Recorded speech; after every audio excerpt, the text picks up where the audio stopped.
300, 500 years ago, mutual cultural influences and political fluctuations marked the relationship between ancient Egypt and Canaan, today's Israel.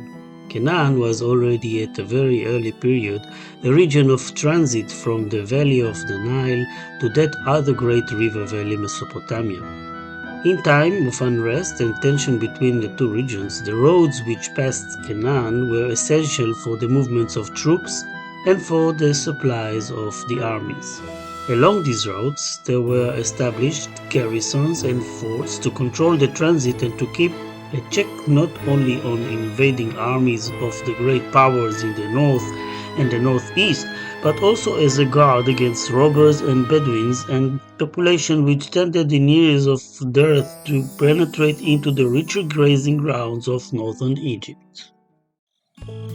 So if you have nothing better or intelligent to do, you are kindly invited to join us in this fascinating 2 days trip or ride following the footsteps of long-gone old civilizations. Good afternoon, everybody.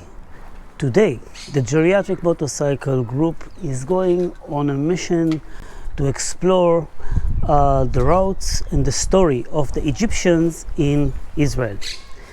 The weather today is a bit gray. There are lots of clouds. Hopefully there will be no rain, but they promise there will. Are you ready for the rain? Almost. It is not that cold. Actually, it is even a bit hot. We will take the highway in order to reach the meeting point of the group, so the road will not be so interesting. So this is David. David is ready. He's very happy to go, and yeah, his motorcycle as well. So let's hit the road. The time is 2 o'clock in the afternoon. The temperature is 25 degrees. Yes, it is the end of November. Unbelievable. According to Google Maps, it will take us something like 1 hour and 15 minutes to get to the meeting point with our group.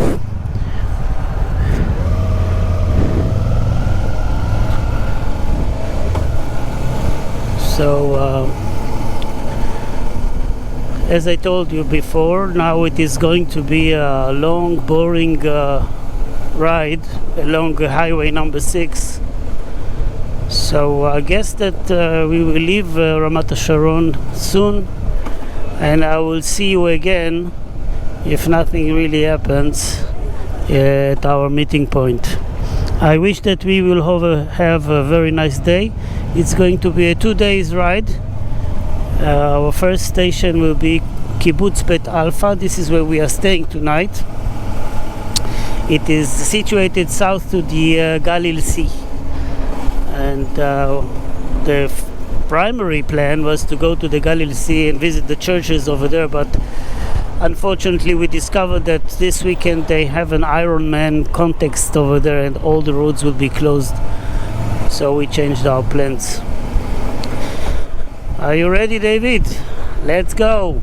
So although usually I'm trying to avoid stopping in this gas station, I happen to stop here again, but this is just because Yael forgot to charge her back talk, and somehow I'm not surprised. Okay.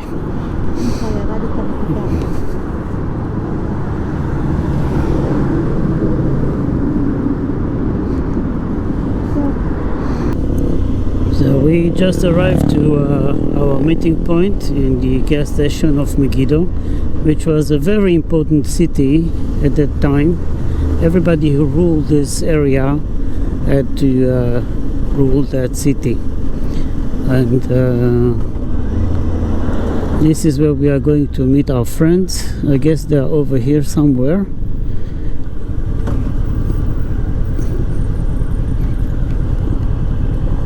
Maybe they are behind that truck. Yes, they are there. But first we'll have to fill up the tank This David has a very big tank, and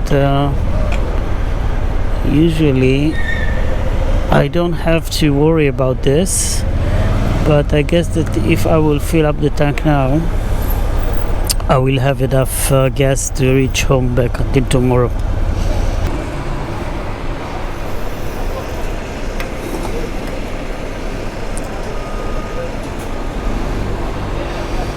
If you were interested, the gas price over here is 6.46 shekels per liter. It means that it is something like $2. Okay, David, you have enough fuel for the day. Let's go check on our friends, see how they are doing. Didn't see them for some time. A trip was something like 1 month ago. Okay, this is the gas station near Megiddo where we were supposed to find everybody, but unfortunately with this crazy group, as usual, some people got lost. For example, Jerry was stopped by a policeman. He's getting a ticket somewhere along the way, far away from here, so I guess we will meet him on the way. And another Shalom, of course, decided that he is going to another junction, so I don't know, I guess he's in the Ta'anachim somewhere, which is normal for this group. Old people, you know, they tend to be a bit confused. Some of us are senile some of the time, some of us are senile most of the time. But here we go.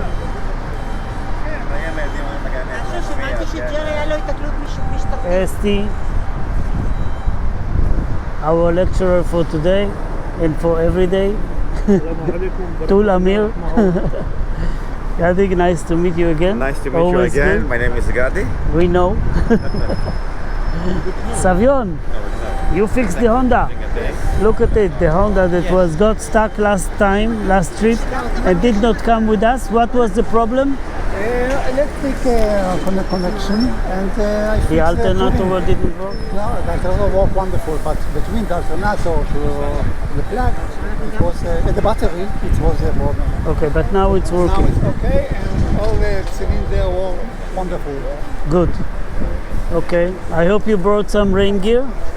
And this is Yael, we know that the name is Shish. And this lady is making great sandwiches. Thank Not you. only sandwiches, little cupcakes. So our next stop will be Mitzpor Niv. It should be someplace high over here. Hopefully the road is open. And over there I guess that Amir will tell us something about the city of Megiddo. Yep, that road takes you to Megiddo. A very important city, old city. Today it's a national park. You can come and visit here. It will take you a lot of time. There's plenty to see, a lot to hear about. We won't spend much time here. I guess we'll just listen to a short briefing, and then we will go on our way and climb the Gilboa on our way to the kibbutz.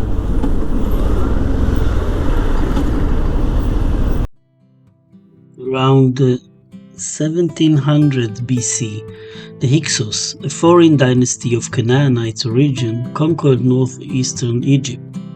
Following their expulsion some 150 to 100 years later, Egypt entered a period marked by military conquest and cultural finis. The rulers of Egypt being Asiatics, it is no surprise that the contact between the two countries, Egypt and Canaan, became more intense. Around the 15th century BC, the Hyksos were defeated by the dynasty of what we know today as the New Kingdom. The Battle of Megiddo was fought between Egyptian forces under the command of Pharaoh Thutmose III and the Canaanite rebels led by the king of Kadesh. The Canaanites were defeated after a long siege of 7 months. We know that the city and its citizens were spared. We stopped at a high lookout in Kibbutz Megiddo and observed the old city of Megiddo, listening to a fascinating lecture from Amir, who told us more about the Egyptian culture and the life in Canaan in those times. We also managed to reunite with Jerry and Shalom, who joined the group just in time. We took off after the lecture when suddenly it started raining. The rain suits were taken out and the geriatrics put them on. Time was running, so we hit the road, and this time we rode along a very scenic road through Mount Gilboa's curves. The meaning of the Hebrew name Gilboa is unknown. In the Bible, Saul, the first Israeli king, led a charge against the Philistines at Mount Gilboa. The results were catastrophic, and the king fell on his sword while both his sons were killed, an event that paved the road for King David. It was a night ride in the dark in which one could not see much, but nevertheless it was fun, and it took us to Kibbutz Bet Alpha, where we were supposed to spend the night.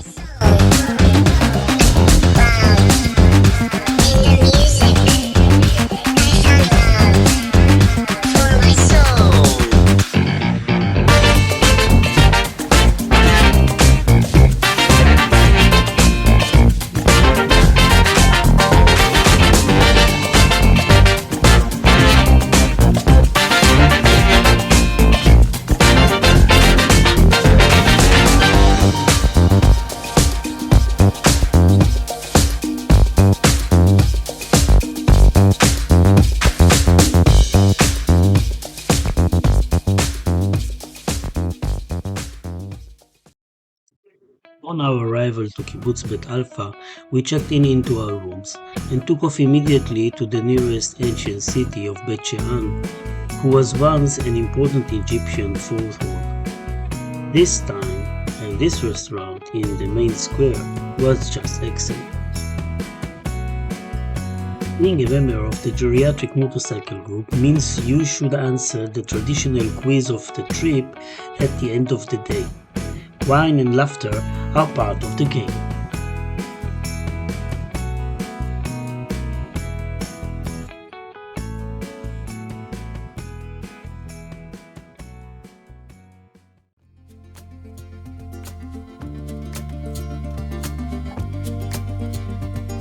The morning after, we were welcomed by the sun. We took the time to stroll along the kibbutz's narrow and green paths and had some breakfast. Our first destination for the day lay just inside the kibbutz. It was the old Bet Alpha synagogue.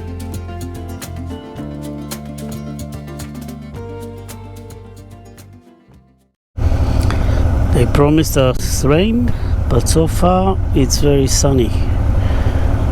Let's see if the situation is going to get worse. But our first station is something like 300 meters from here.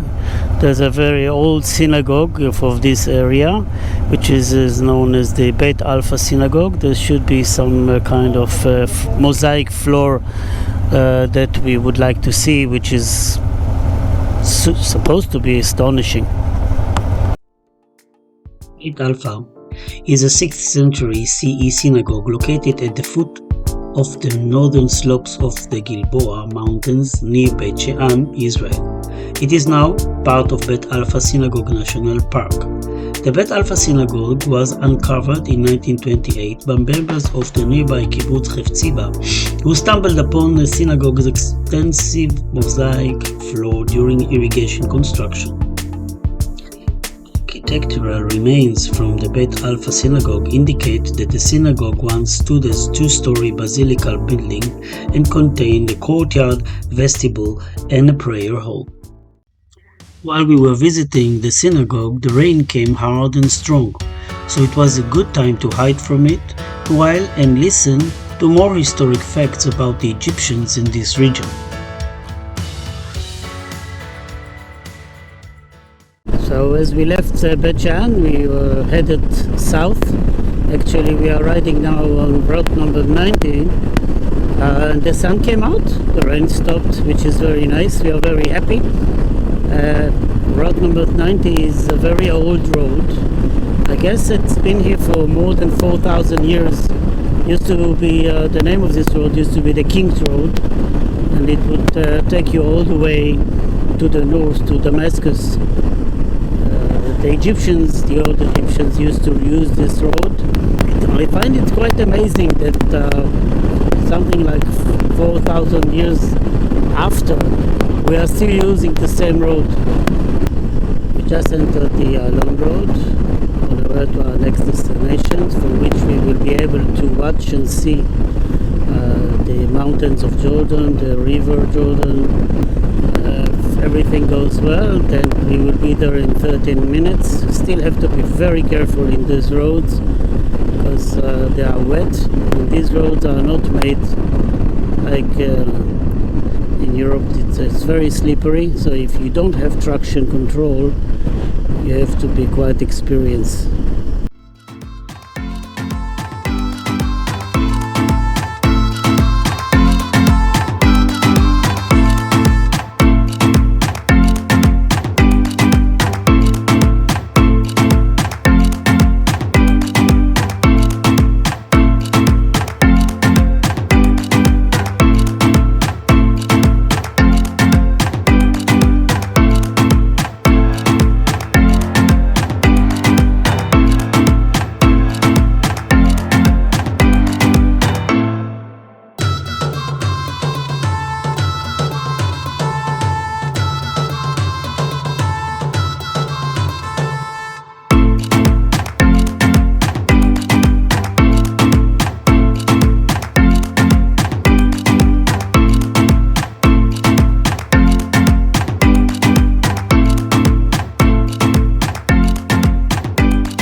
Along the beautiful Alon Road, we arrived in no time to Palace Lookout, from which we could take a good look over the Jordan Valley and the Jordan Mountains.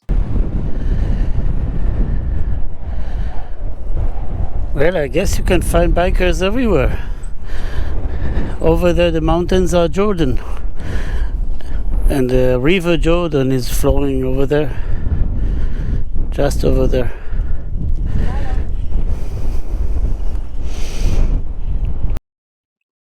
Black clouds started to accumulate above us, so it was time to go back to the King's Road and ride back home. The old narrow, partly paved, curvy road took us back to it.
We said our goodbyes at the Almog junction and took off back home. The storm that was lurking all this time fell down on us as we approached Jerusalem. But these geriatrics are tougher than you think. After some 1.5 hours of riding in a pouring rain, we arrived back home safe and surprisingly dry.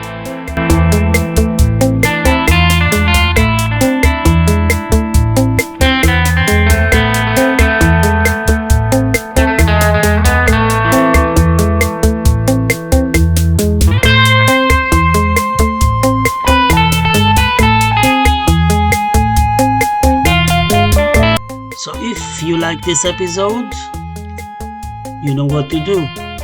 Give us big thumbs up, don't forget to subscribe down below, and hopefully we'll see you in our next episode.